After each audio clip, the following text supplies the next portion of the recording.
Hey everybody, it's Mike from the Mike Wagner Show, powered by SonicWeb Studios. Visit online at sonicwebstudios.com for all your needs. Looking at a professional website without breaking your budget? SonicWeb Studios is the answer.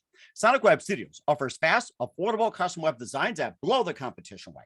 Call today, 1-800-303-3960. That's 1-800-303-3960, or email to support@sonicwebstudios.com. Mention the Mike Wagner Show, get 20% off your first project. SonicWeb Studios, take your image to the next level.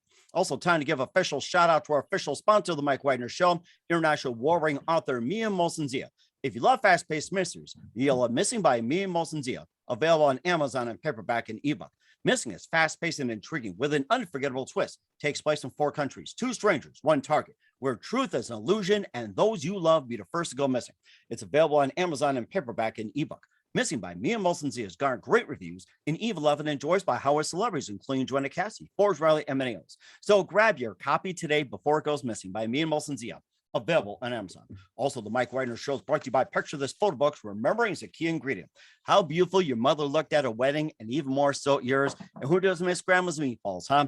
Well, the holidays are coming. What better time? Give a gift for remembrance, makes you laugh and cry at the same time. Whatever gift for grandma's recipes, or just because those smiles and tears, they'll just melt your heart. Call Karen Shaw, Picture This Photo Books at 646-798-0809, or visit picturethisphotoBooks.com. Mention the Mike Wagner Show, get 10% off your first order. Picture This Photo Books, bring your memories back to life. The whimsical, casual, or formal, and always uniquely you. Also, check out the Mike Wagner Show at themikewagnershow.com and over 30 podcast platforms, including Facebook, SoundCloud, Spreaker, Spotify, and iHeartRadio. Also, Anchor FM, Apple, iTunes, Google Play, Amazon, Audible, and more. Take us with you on any mobile device. Subscribe to the Mike Wagner Show on the YouTube channel. Don't forget to follow the Mike Wagner Show on Instagram and Twitter today. And for great gift ideas, go to Amazon.com and check out the Mike Wagner Show podcast. T-shirts, pop sockets, throw pillows, tote bags, makes great gifts 24/7. And don't forget to check out the Mia Molson-Zia store on Amazon for pop sockets, hoodies, T-shirts, lots of cool merchandise, and great books like Missing, Once, and Wrinkles. Go to Amazon.com/Mia Molson-Zia and check out the store today. And don't forget to support the Mike Wagner Show on Anchor FM and PayPal and the MikeWagnerShow.com. Make sure you give generously today. We're here with a terrific gentleman who's a forensic psychologist who just released a new book with dozens of interviews he conducted with criminals committing unimaginable crimes. So you hear about the crimes today, and he's got some great stories to tell you. So sit back and listen to some true crimes here. He received his PhD from USC and also he also certified in psychoanalysis, neuropsychology, and also mental disability law, and also a member of the expert witness panels of Orange County and also San Bernardino County. And he spent 25 years experience in conducting criminal and civil forensic examinations, and 2,000 as of today. And of course, by the time it's done, he'll probably double that. And also leader in forensic psychology. He's got some great stories to tell. Live, ladies and gentlemen, from the Plus Studios in beautiful downtown Orange County, the author of Decoding Madness, ladies and gentlemen, the amazing Richard Lettieri. Richard, good morning, good afternoon, good evening. Thanks for joining us today. Thank you, Mike. I'm glad to be here.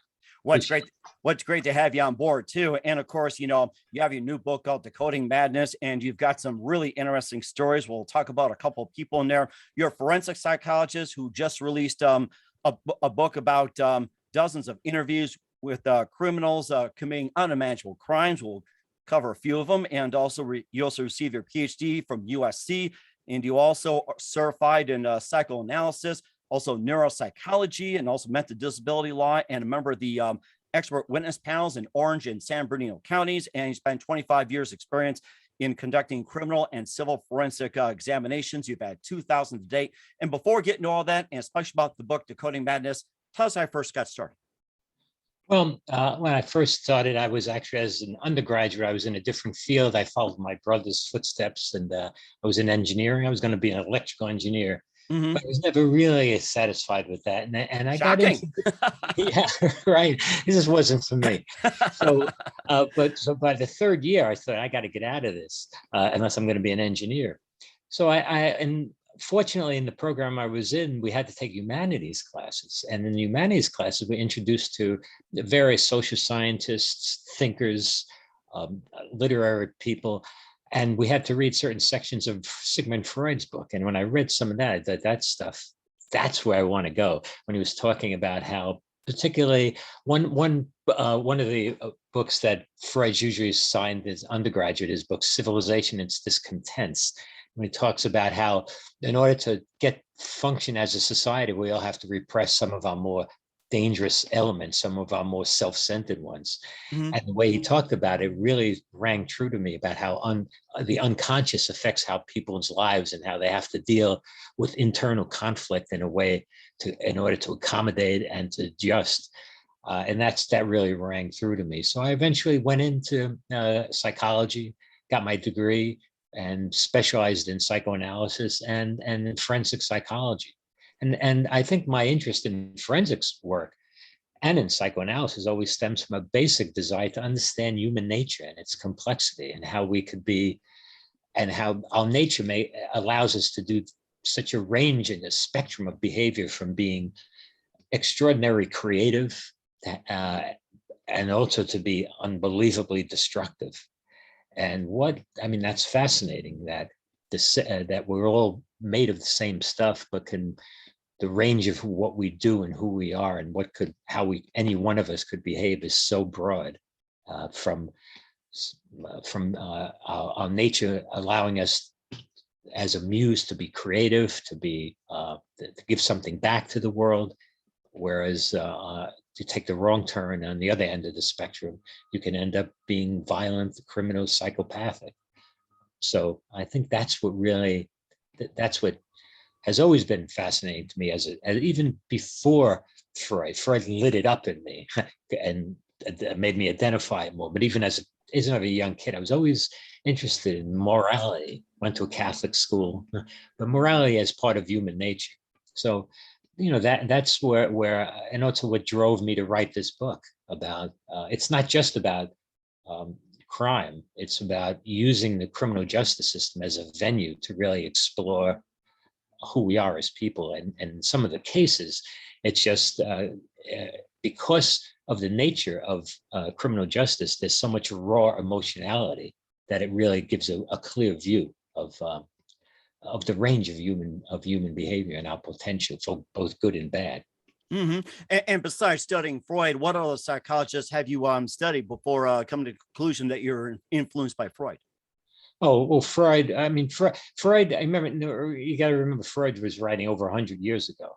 So the psychoanalysis as a field has developed much further than that. I wouldn't say I'm a Freudian. I'm a neo-Freudian, beyond Freudian, and all kinds of influences have been on me from my mentors, from Robert Stolero, for example. He's a well-known contemporary psychoanalyst. To contemporary neo-Freudians. Most of my mentors have been in that domain. Also, I've also been highly influenced by empirical psychology. I mean, I have a PhD, and at USC, part of the emphasis was on research. So you have to learn how to do research, and the byproduct of that is an appreciation for empirical findings. That to wed to theory, you can't just be speculative. There has to be some proof. And I think in my book, I try to outline that and present that. For example, in many of the case studies that I look at, like one of my studies that I present in Heart of Darkness about the psychopath, this guy who was already in jail and serving serious time, but he then almost stabbed another inmate when he had an opportunity to, because that inmate was allegedly a sex offender, and that's the folklore in jail. Oh wow! If you have an opportunity to get a sex offender and attack him, you do it. But this I got particularly. He was a particularly violent guy for years, and he was pleading not guilty by reason of insanity. Which is very interesting, because he basically his basic argument was that I came from a very violent family. My father was dead. He was a criminal. I had brothers in jail. My mother was an alcoholic. There was some early abuse. His basic thesis was, how can I have been any other way? This is the way I was. It's not my fault. It's biology. And the interesting thing, he arrived at the interview with me with data to support this. He brought Oh my in God. research articles by neuroscientists, and here's another interesting thing: how insightful this guy was. He brings in a book as well as these research articles by Irving Goffman. There's another one of people who've influenced me. He was a sociologist who wrote a book on asylums, on how people, when they're in institutions for a long period of time, they become institutionalized and they lose their sense of personal responsibility and agency. And his point was, I've been in jail for all these years. I've raised in this terrible environment. It's not my fault. I can't be any other way. And he had the neuroscientific articles to prove it, or what he thought was to prove it. But to be in, and this is helps also to understand the idea of insanity. In order to be found not guilty by reason of insanity, you have to have a major mental illness like schizophrenia, such that when you committed the act, you didn't know it was wrong. So, for example, if in another case, a man killed his father, but he thought his father was some kind of secret agent, and he saw the beams of lights in this man's eyes. He was very delusional. So he thought if he didn't kill his father, he was going to be killed. And he believed that. So that if all those facts are true, and the evidence is that he's not faking it and lying about it and malingering, then that's grounds for an insanity defense. But this patient I'm talking about, the defendant, he was going up a different tree. He was saying, I should be insane, not that I didn't know what I was doing, but that I couldn't help being doing what I was doing. I tried to explain that to him, that that's not going to work.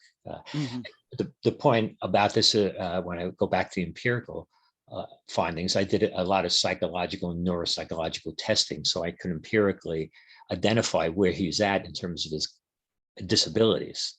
And that comes from all the scientific nature of psychological testing.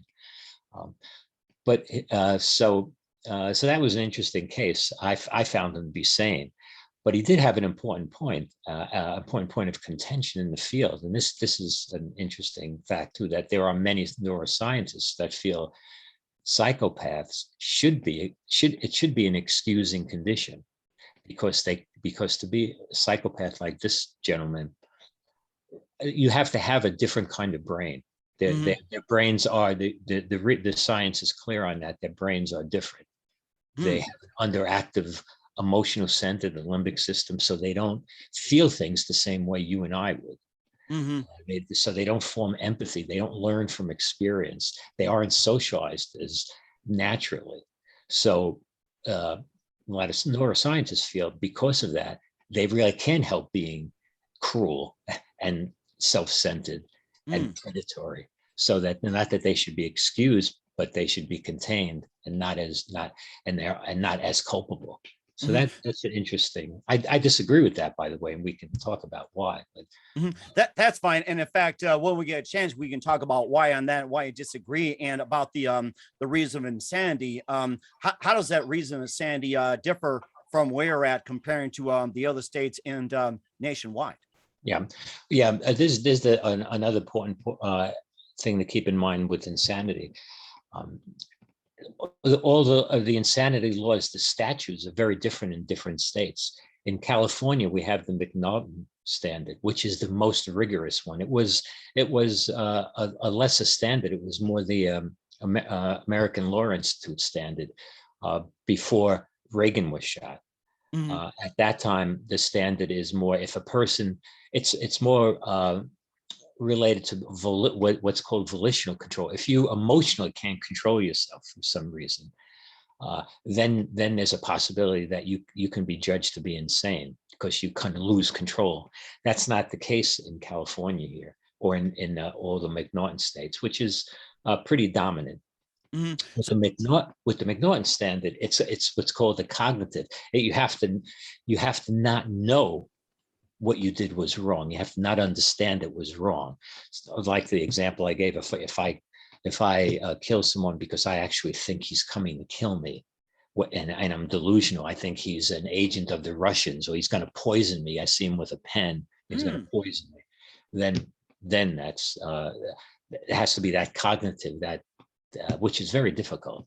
What was that? Was that the same case or same example with that guy in New York that shot 4 teenagers thinking they were going to rob him? Was it Bernard or something? It's like I can't think of the name. Yeah, I know. No, that was because he knew what he was doing. He was on that guy was that was the time in New York. I'm from New York, so I remember this. But I think this occurred after I had come to California. But there was a time in New York when there was these young teenagers going around and going in groups and molesting people, assaulting them, taking their stuff, and they were doing it on the trains. This was, I think, in the early 90s when the crime rate. Bernard Getz, that's the name. Bernard Getz, right? Yes, right. So when he went on the train and had a gun, and because he was angry and said he was almost hoping someone would stop him. So he knew what he was doing. So when they came up to him and tried to rob him, he shot them. And then I think, so if one person was attacking him, one of the defendants was attacking him, and he shot them, that would be that might be self-defense. But he also the other defendants started running, and he shot them. If I'm remembering it right, so it's really different. That's not at all a mental health defense, because if anything, he was claiming, I suspect, I don't remember the details, was self-defense. But even that was questionable because he had the gun and he was waiting for them. And even as they were running away, he just didn't defend himself. He really was taking the law in his own hands. I think that's what I was trying to get at as well, too. Like, say you shoot somebody thinking like, this guy's from Russia, this guy's going to kill me, this guy's an alien or something like that. It made me think of the whole Bernard Getz thing. So I just wanted to clarify that. And I said, that is really interesting. Yes. Yeah. And, but remember, you also have to have at the time, the mistake you make is because of a severe mental disorder. It's not because you're angry. It's not because you feel things are unfair. It has to be because of a mental disorder, a mental disease or defect. So it's schizophrenia, some form of psychosis. Your mood disorder. You have a bipolar disorder that's so out of control, you're so grandiose, or you're so paranoid that your reality is distorted. So it has to be that as well.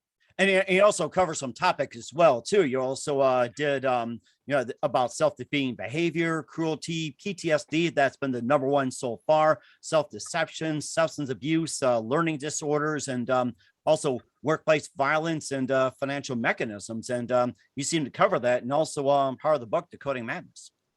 Yeah, I try to cover a lot. I cover about juvenile crime, for example, should juveniles be tried as adults if they're involved with criminal, severe crime. I have one extensive case in there that I explore that issue and how the surface facts could be so misleading in some ways, to think, well, this kid is evil, for example, and he was involved in a drug bust where someone got shot and killed. So the question was, should he be tried as an adult or an adult court, or should he be tried as a juvenile, even though he was 16, because someone was dead or someone was killed? He was the prosecution wanted to treat him as an adult, which makes a huge difference. As an adult, he'll get 25 years to life. As a juvenile, he would get, he was 16, they would keep him at least till he's 25, but there's been emphasis on rehabilitation. So I have cases like that. I try to differentiate between, in a couple of cases, what's the distinction between murder, first-degree murder or second-degree murder, and manslaughter? How does the law make that distinction? Because there's all gradations of culpability depending on the facts of the case, and that's what's really important. That I think for your audience to know, that the devil's always in the details. When one hears these stories in the news, usually there's a general picture of what happen. And from that general picture, you can say, oh, this is awful. What this person, he knew what he was doing. Sometimes you're right, but you have to know the details of the case to know what's going on. So I try to give a nuts and bolts of view of what's happening. I give a case where, for example, this man killed his girlfriend just as he was leaving. They were ending their relationship, and they end up having an altercation. She provoked him about his inadequacies as a man sexually, and it was in the kitchen. He grabbed the knife and killed her, and it was that manslaughter. And in my opinion, it wasn't, because of his history, because of the details of the case, and you have to see it in the book. And then I have, at the same chapter, I have a case where a man strangled his wife for 40 years, strangled her to death. Oh my God. And I go through a lot of psychological testing, interviewing the family, interviewing him, and came to the conclusion that that was manslaughter. You talked about manslaughter as well, too. There's also voluntary and involuntary. And of course, they talk about that, maybe just a slight explanation between voluntary manslaughter and involuntary manslaughter. It's just like the first and second degree murder. It's like you hear about voluntary manslaughter and involuntary. So, right. But most of the cases that I deal with have to do is the question, is it voluntary manslaughter? Because in this case, it was voluntary. He killed her, right? He wanted to be aggressive when he did it. Although there was in this case, he was kind of lost a certain sense of consciousness because there was so much anger and he hadn't slept for a week and a half. But involuntary manslaughter is more when it happens as a byproduct of your action. You're driving, right, and you're talking to your friend and you hit someone, or you're drinking and you kill someone. That's vehicular manslaughter. Or you lose consciousness. It's not voluntary. But those are the cases that are more tend to be more civil cases. In the criminal cases are more whether is it a crime of passion, or is it more deliberate, or is it more premeditated? If it's premeditated, it's first degree murder. Or if it's a murder that you weren't premeditated, but you got so angry, I'm going to kill him, and I did it on purpose, and you weren't in the heat of passion.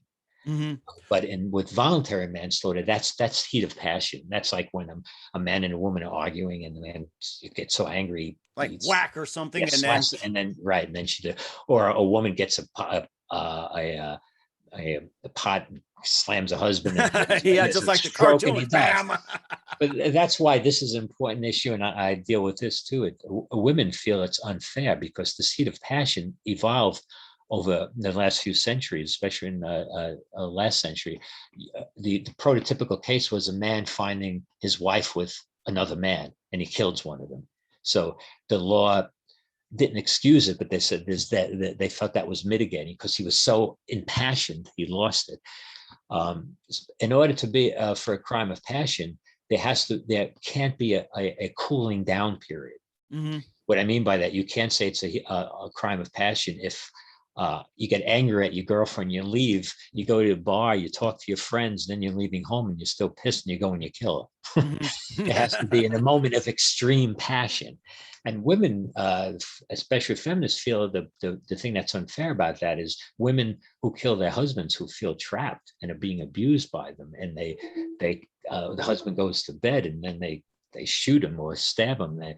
That the crime of passion doesn't fit, that the statute doesn't fit of that kind of behavior, because there was theoretically a cooling down period. She could have left the house. She could have done something else. So I discussed that in some detail in my book. Okay. And I review the recent literature on anger, and the cooling down period. It really isn't consistent with the most recent scientific findings on what happens with anger and how the cooling down period is sort of anachronistic. But I go into that in one detail in the book, but that's another fascinating issue. Okay, that sounds good. We'll talk more about the book and part you disagreed about. And there's one thing I wanted to cover. We'll get that in just 1 minute. But first, listen to the Mike Wagner Show at the MikeWagnerShow.com, powered by Sonic Web Studios. Visit online at sonicwebstudios.com for all your needs. Looking for a professional website without breaking your budget? Sonic Web Studios is the answer. Sonic Web Studios offers fast, affordable custom web designs that blow the competition away. Call today, 1-800-303-3960. That's 1-800-303-3960. Or email to support@sonicwebstudios.com. Mention the Mike Wagner Show. Get 20% off your first project. Sonic Web Studios. Take your image to the next level. Also, time to give official shout out to our official sponsor of the Mike Wagner Show, international warring author Mia Molson-Zia. If you love fast-paced mysteries, you love Missing by Mia Molson-Zia. Available on Amazon in paperback and ebook. Missing is fast-paced and intriguing with an unforgettable twist. Takes place in 4 countries, 2 strangers, 1 target, where truth is an illusion and those you love be the first to go missing. It's available on Amazon in paperback and ebook. Missing by Mia Molson-Zia has garnered great reviews and even loved and endorsed by Howard celebrities, including Joanna Cassidy, Forbes, Riley, and many others. So grab your copy today for Goes Missing by Mia Molson-Zia. Available on Amazon. Also, the Mike Wagner Show is brought to you by Picture This Photo Books. Remembering is a key ingredient. How beautiful your mother looked at a wedding, and even more so at yours. Who doesn't miss Grandma's meatballs, huh? Well, the holidays are coming. What better time? Give a gift for remembrance. Makes you laugh and cry at the same time. Whatever gift for Grandma's recipes, or just because those smiles and tears will just melt your heart. Yeah, Grandma's meatballs. That's right. Call Karen Shaw. Picture This Photo Books at 646-798-0809, or visit picturethisphotoBooks.com. Mention the Mike Wagner Show. Get 10% off your first order. Picture This Photo Books. Bring your memories back to life. The whimsical, casual, or formal, and always uniquely you. Also, check out the Mike Wagner Show on over 30 podcast platforms. Take us with you on any mobile device. Subscribe to the Mike Wagner Show on the YouTube channel. Follow us on Instagram and Twitter today. Check out the Mike Wagner Show merchandise at themikewagnershow.com or on amazon.com at the Mike Wagner Show podcast.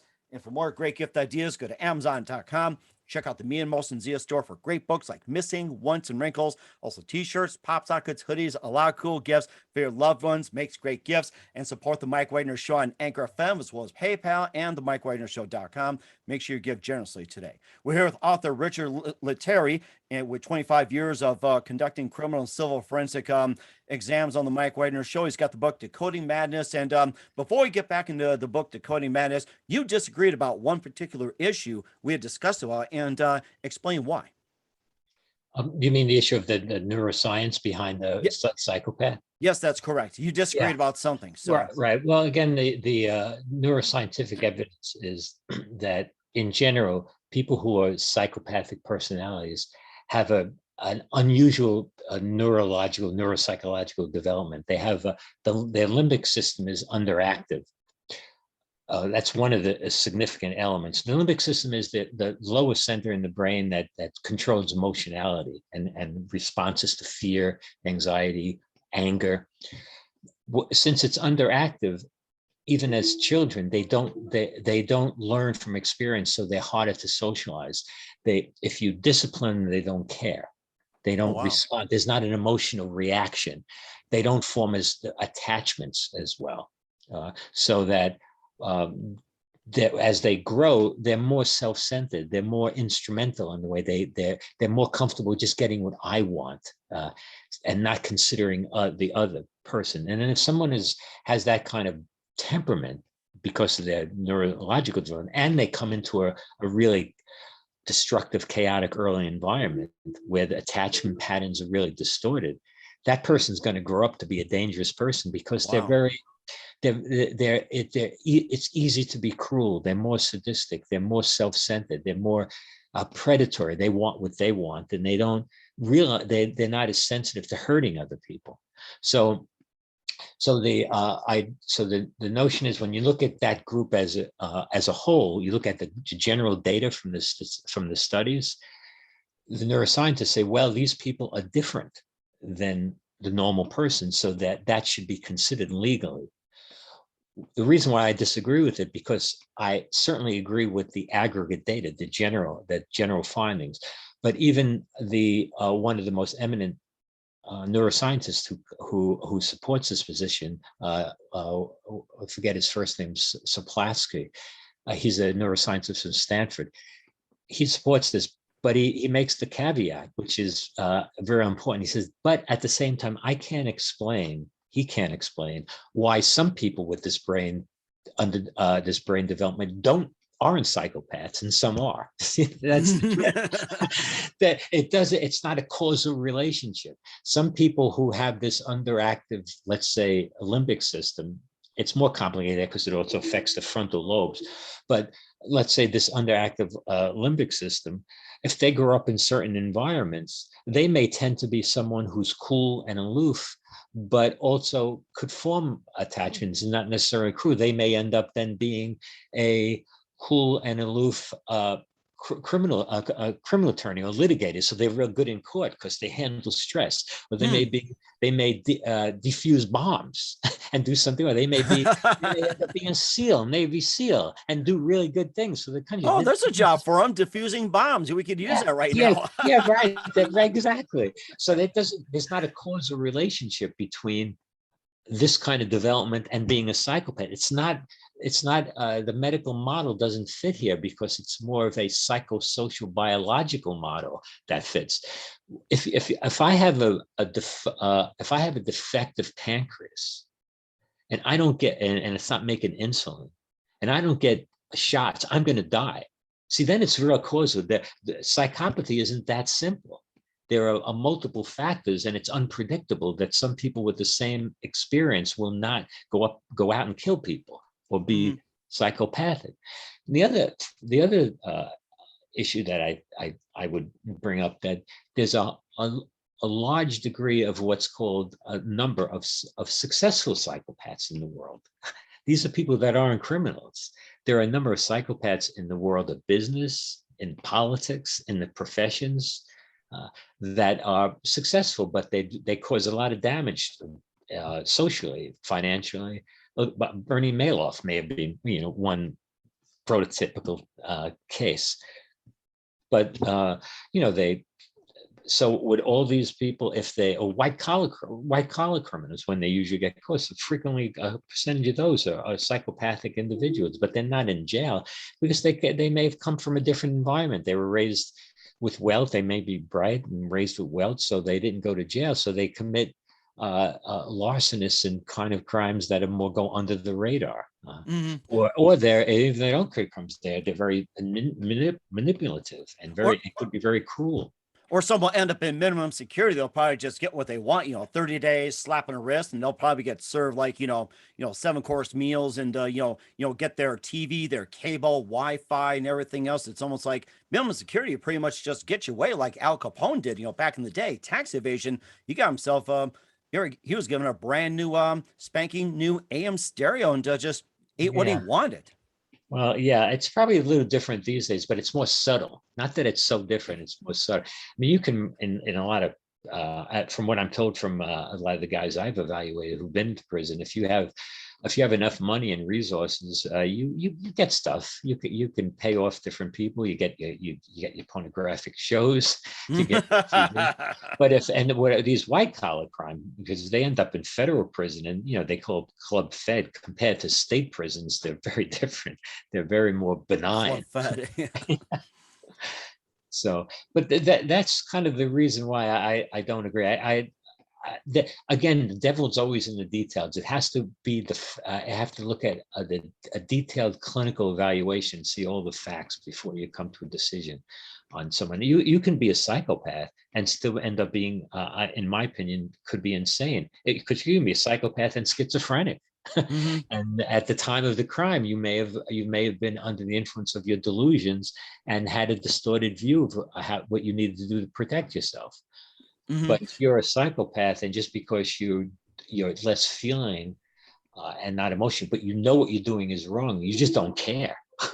That's not an excusing condition, in my opinion. And of course, also covers in the book as well, too, Decoding Madness, and had a really one of the interesting stories about a lady named Janice who was found guilty of premeditated deliberate murder of their 9-month-old boy. And of course, 5 reasons why mothers kill their babies, or, talk about Simon, a vowed husband, 40 years. Yeah, I think we cover that. And plus you had Michael, stabbed mom in the back, thought she was evil. And of course, Tina, injured boyfriend, stabbed the son to death. I mean, you just got all these stories out there. And you highlighted one of them about a husband devoted 40 years to his wife, and all of a sudden just like Yeah, that, that's the dead. one that one I was telling you about, that he had choked her to death. And the one with Janice was very very tragic. She had killed. She was psychotic when she did that, but the prosecutor convinced the jury apparently that she did it out of anger to get even with her husband. That was Oh my God. that was clearly not the case. And all the research on this shows that most women, when they kill their babies. It's usually, ironically, for altruistic reasons. They think they're protecting their baby from an evil world, and that was the case with her. She was very psychotic. She and the husband had their history of problems, but years ago. But that was brought up in the trial because the husband had drug problems when he was. This was 7 or 8 years before the event, before the killing. But at the time of the killing, he was really a pretty much devoted husband, and the family, her family, testified to that. But when you have a crime, you have an infant being killed. It's very hard for the jury to come to a conclusion that the person wasn't responsible. Now, Janet had a long history of schizophrenia, for example. The jury might have been different. Their conclusions might have been different, but she didn't. It was more of a. She got psychotically depressed after some events in her life happened, especially the death of her grandmother who raised her. So the jury was more suspicious, and the prosecution kept hammering away that she did it out of anger, which was, to me, so far-fetched. But the jury bought it. That was very very disturbing conclusion. And do you think PTSD also plays part in a lot of these cases as well too? Well, in the cases that I have, there was more of a primary other disorder, but sometimes there's PTSD, and PTSD can be very, very damaging, very destructive, because you end up being numbed. And the thing is, if you have PTSD and that's on top of other conditions that you were struggling with before you got the PTSD, whether you're a soldier or whether you were victimized by a crime when you were younger and you got PTSD, if you're already struggling with depression or you're struggling with a major illness like schizophrenia, it could be devastating. Mm-hmm. And what are some other stories you would like to highlight as well too, and for readers to learn about? Well, let's see. We hit a lot of them. Michael killed his mother. The other case I have in there is on the brain. I have a whole case on that. My brain made me do it, and I highlight a couple of different cases to again show the range of conclusions that could stem from people who have brain damage from being from my conclusions was that they were still culpable, that this one psychopath I told you about, that he's in the brain chapter too. But on the other hand, I also give another case where an individual violently assaulted someone on the spur of the moment, in a moment of anger. But what I found with him is he had damage to the frontal part of his brain, the orbital frontal, right in front, right above the eyes. Oh wow! And that's the period. That's the portion of the brain that has great control over impulse control and immediate reaction and judgment.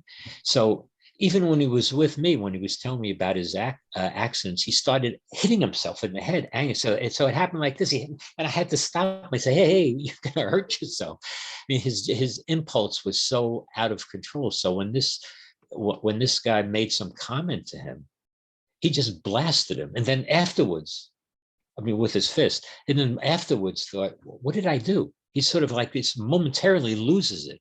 So, but he was still found guilty, but to less of a lesser crime. And the judge found his neurocognitive condition mitigating, so he wasn't given as much time in jail. So I try to discuss the whole range of the kind of different issues, psychological and biological and neurobiological issues that can affect behavior and are related a lot of times to crime, and how just having an illness in itself doesn't excuse you.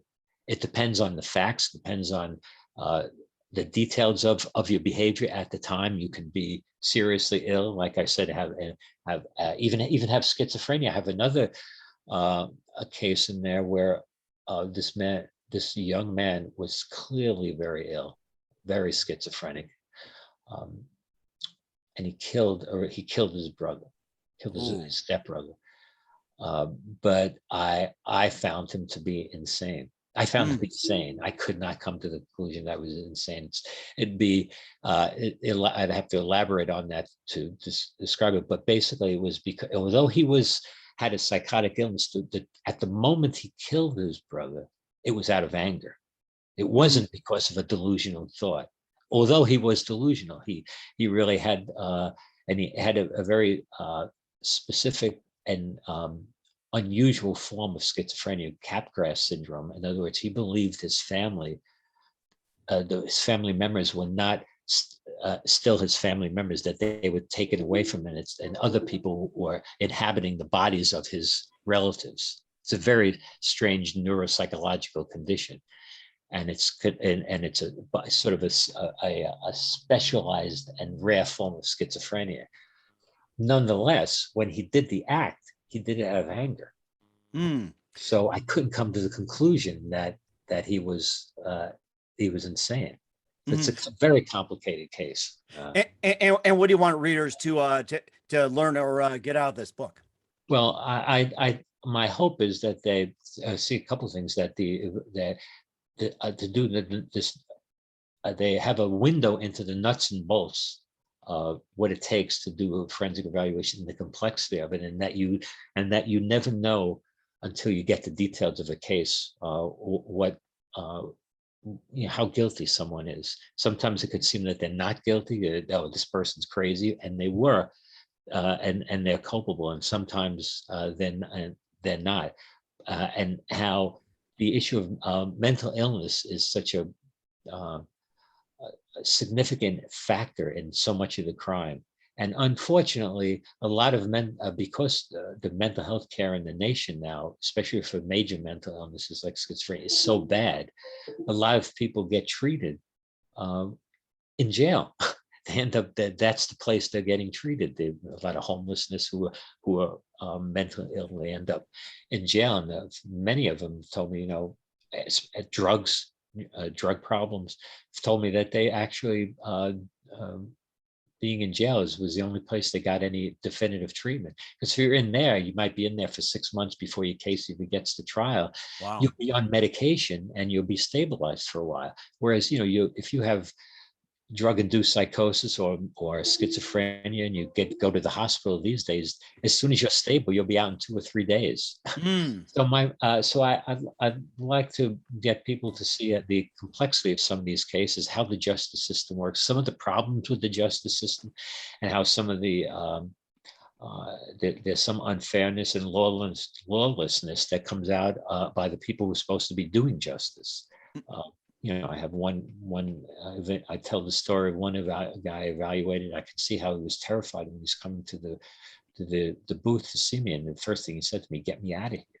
What he did was he was told by one of the other inmates to go to a different area because there was a gang argument going on, and one rival gang was going to throw one of the inmates off a top tier. So this guy, the defendant I was there to evaluate, he wasn't involved in the gang members. He told the police, he told the deputy, this is going to happen. And the deputy got angry at him. Said, "Mind your business." Oh, geez. And then he wouldn't place him in protective custody because now he needed to be in protective custody because the gangs would then shank him for being a snitch. Oh, my God. So basically, the most fundamental issue we're dealing with, to get back to my interest in human nature, and that the potential in all of us is pretty broad, from doing great things to being very destructive. And I described this at the beginning section of what I call human nature as being demonic. I don't mean devilish. I mean demonic I spell it as Plato spelled it. And he described human nature as demonic, meaning that it's so powerful. He gives the example of eroticism is demonic because it's beyond reason. And this kind of quality of a dimension of our human nature makes us do great things. So it could be our muse, like I said, or it could be our destructiveness. It could make us create the Sistine Chapel, or we can end up creating Auschwitz. Huh. There's a whole range of possibilities. And you see that in full bore in the criminal justice system. Mm-hmm. And of course, after the book came out as well, too, just one more thing. How many changes did you see, if any, were made to some of the rulings and whatever else after the book came out? Well, the cases that I've you mean regarding these cases? Correct. Yeah, like after they read the cases and have there been any changes like some laws or anything like that? No, because a couple of things. I mean, I've done over 1,000 cases. I mean, and the surface cases, the surface issues on the cases are very similar, and a lot of them killing, stabbing your mother in the back. So I worked hard to try to maintain confidentiality. So, and most of these cases I've seen over years, some of them 10 years ago. So it's not going to change these cases, the laws, but my hope is from reading this, people understand the nature of better about human nature, and also the complexity of the cases, and give people more bird's eye view of how the cases are adjudicated. Okay, that sounds very interesting. And where can we find the book Decoding Madness at? Yeah, the book is in all different venues. You can go to Amazon, at Barnes and Nobles, any book venue online. It's in bookstores all around. I got a nice email from a neuropsychologist in Norway. Nice. Tell me he's read the book. He found it very helpful. So it's the publisher, Roman Littlefield, has it really internationally. So yeah, it's in all bookstores.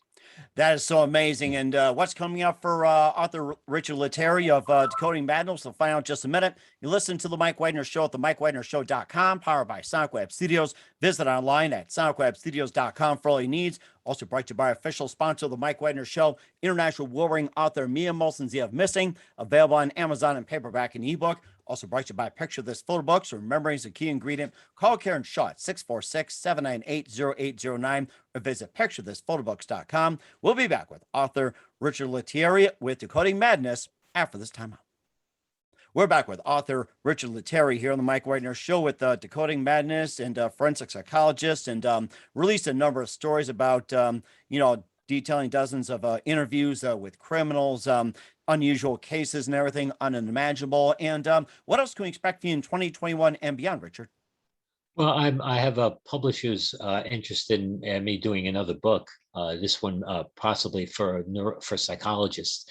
I also recently found out there's one studio, movie studio, is interested in the book, and may be interested in doing a series on it. So I'm going to see how things go. That sounds really interesting. I like what you got. And who do Yeah. you consider biggest influence in your career, Richard? My biggest influence, I would say, in general, my psychoanalytic training was really crucial, and it's been very helpful in the forensic arena too, because in psychoanalysis, mostly what you're doing is focusing on your patient's deep inner experience. And it's a depth psychological approach. And to be a forensic psychologist, mostly what you're evaluating is somebody's mental state at the time. So I'm very comfortable in dwelling in terms of someone's inner life.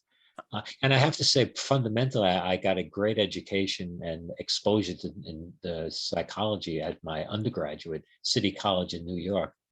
City college, I paid $56 a semester. That's how much it was. Tuition was free. Boy, you paid the bursar's fee, and I had great professors. They were so supportive and encouraging. City College in New York. I'll always be indebted to that institution. Oh, that's so fascinating. I love it. And what's the best advice you can give to anybody at this point? In terms of what? It can be anything in general. Oh, just I would say try to be who you are, and be true to yourself, and good to other people. And that's very true. And don't get in trouble. So and don't get right. And avoid that's one thing. Avoid getting into criminal justice because it's horrendous. You want to preempt that from happening.